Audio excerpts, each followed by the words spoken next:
Hi beautiful people, welcome back to another video, and in today's video we're making this famous Nigerian snack called chin chin.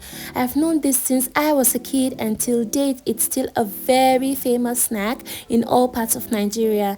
Keep watching while I take you through how I made this milky and crunchy chin chin. Let's get started.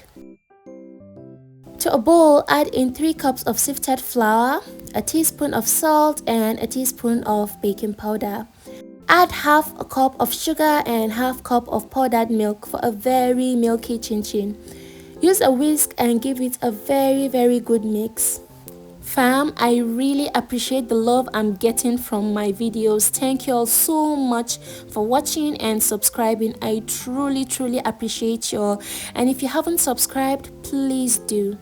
Go ahead and add 3 tablespoons of soft butter and you're going to mix very well till all well combined. Just like this. In a separate bowl, crack an egg. Add about half a teaspoon of vanilla flavor. This is quite optional. Give it a very good whisk. Pour in the wet ingredient into the dry ingredient. Add in 1 cup of water and mix gently. This way. It might seem like it needs more water at first, but please don't add water. Keep on mixing and it will definitely come together. Just like this. This is how your dough should be, not too soft. Cover and let it sit for about 10 minutes. After 10 minutes, it's gotten a bit softer and now it's time to roll and cut.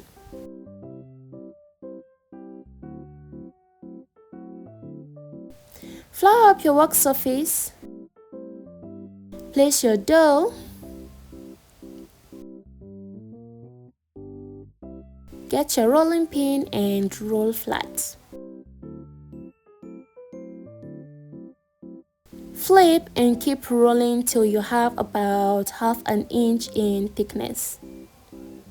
We don't want it to be too flat and definitely not too thick.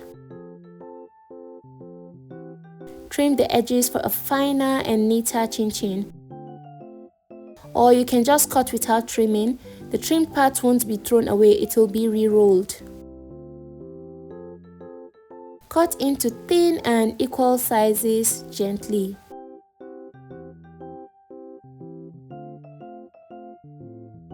You want to cut this as equal as possible.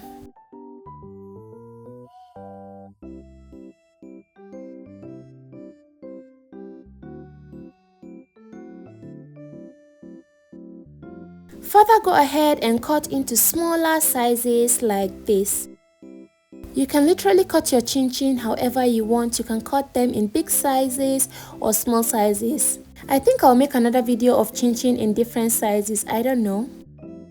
We want to cut as equal as possible so that we don't have some big sizes and other small sizes.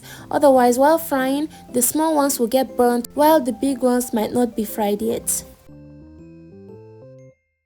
Add some flour to the knife to make cutting easier without sticking to the knife.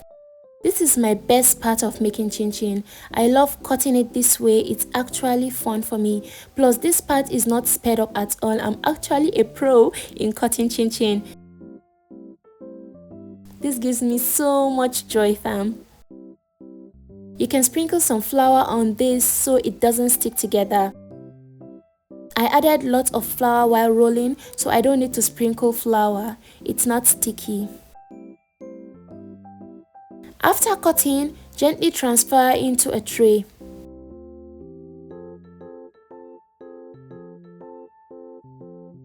Heat up some oil. Enough oil, fam. I threw one in to know if the oil is ready. It's frying now, which means it's ready. Transfer your cut chin chin into the oil. You don't want to overcrowd your pan. Stir immediately, don't stir for too long, otherwise it might scatter up in the oil. After a few minutes, stir again. Okay, it's all brown now and it's time to take out of the oil. Immediately it gets brown like this, Take the remaining out of the oil fast, otherwise they might just get burnt. When it starts to fry, when it starts to get brown, it really happens fast, so you need to be really fast while taking it out of the oil.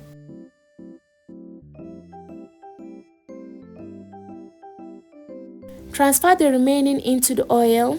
Stir for a few seconds and fry till brown. Just like this. Then quickly take out of oil. After taking out of the oil, you're going to put it in a paper towel so that the remaining oil gets to be strained out. And here is our yummy, milky and crunchy chin chin. Let it cool down properly before storing or tying up or covering. Thanks for watching, beautiful people. Bye!